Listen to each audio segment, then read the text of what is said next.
Ever since my book, Who Painted My Money White came out, the fake currency smuggling has come down. In fact, it's come down almost to nothing because you know that even the 2000 rupee note that was introduced in 2016 has since been phased out.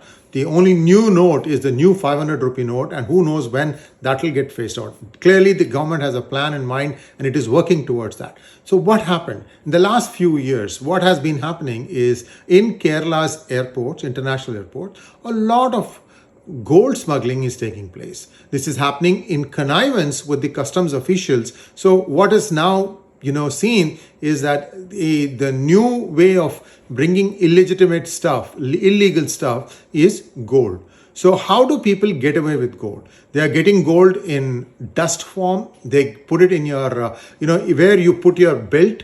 They stitch gold dust inside that in their pants, wear it and come. And there are many other places that they are hiding this. But more importantly, it's also coming in by way of gold bullion, like for example, gold bars. And somehow this is being, waved away by the customs people.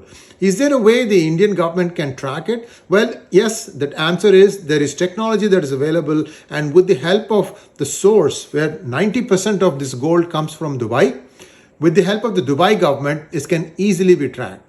And there are two ways this is going to happen, and I'm going to tell you how it can be tracked long term and the near term.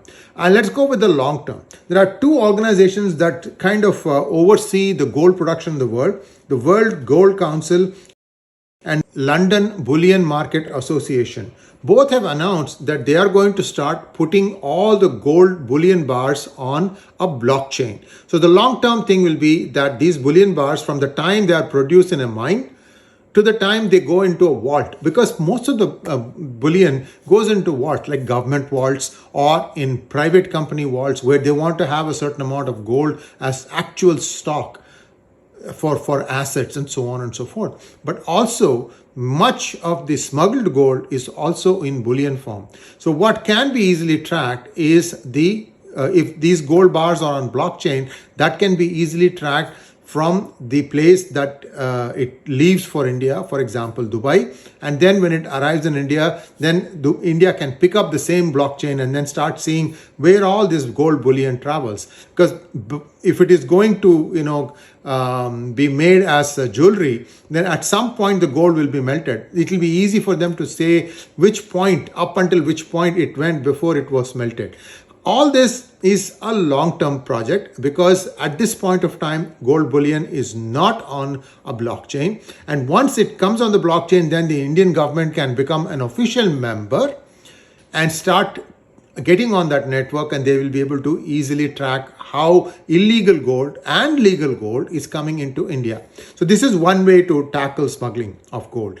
The second way, which is the more near term now, is there is a technology called radio frequency ID technology, RFID. Think like if you are having a fast track pass, and you go through a toll gate, you don't have to stop. As soon as you cross the toll gate, this RFID scanner at the toll gate picks up your RFID and then automatically bills you. You don't have to stop at every toll gate. Very convenient thing. We all have taken this to like a fish to water. Same thing can be done to track gold bullion. So what happens? We are not interested in looking at things that are going from government to government or reputed institutions to reputed institutions. What we are thinking of is how to track things that come in the illegal smuggled route, because this is where funny money comes in, and this is what you really want to crack down on.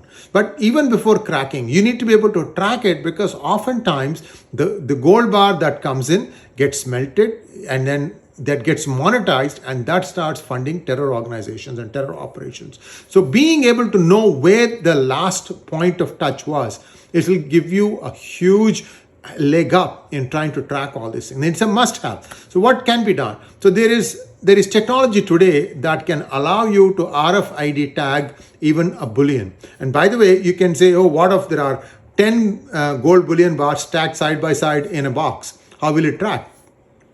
An RFID scanner will be able to pick up all those 10 RFID tags. That means they will be able to individually assign. You can put them on top of each other and it will still be able to scan it. I've worked in RFID technology in some practical applications and it works like a charm.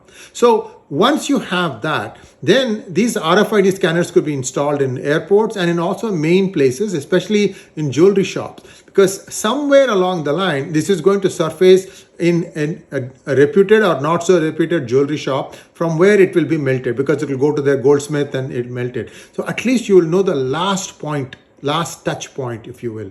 And you can insist, the government can install all these things, saying that you don't even have to say that it is going to install all your, it's going to look at your gold, but instead it is going to be able to track the gold. And this will be a very effective way for the NIA, when hanky-panky happens, to step in and say, this is how this particular operation was sourced. Because now the fake currency racket's been busted. ISA is finding it difficult to fund it. So these people are actually using drug money now, in my opinion, plus all these smuggled money.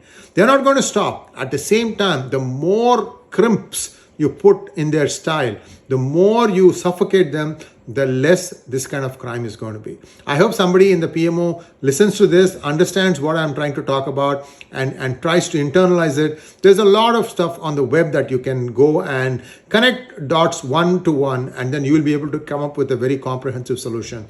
Very simple. Right now, near-term solution, use RFID technology to track where the gold bullion is. Once it starts from Dubai, which airport in India it ends up in, from there, whose hands it goes in.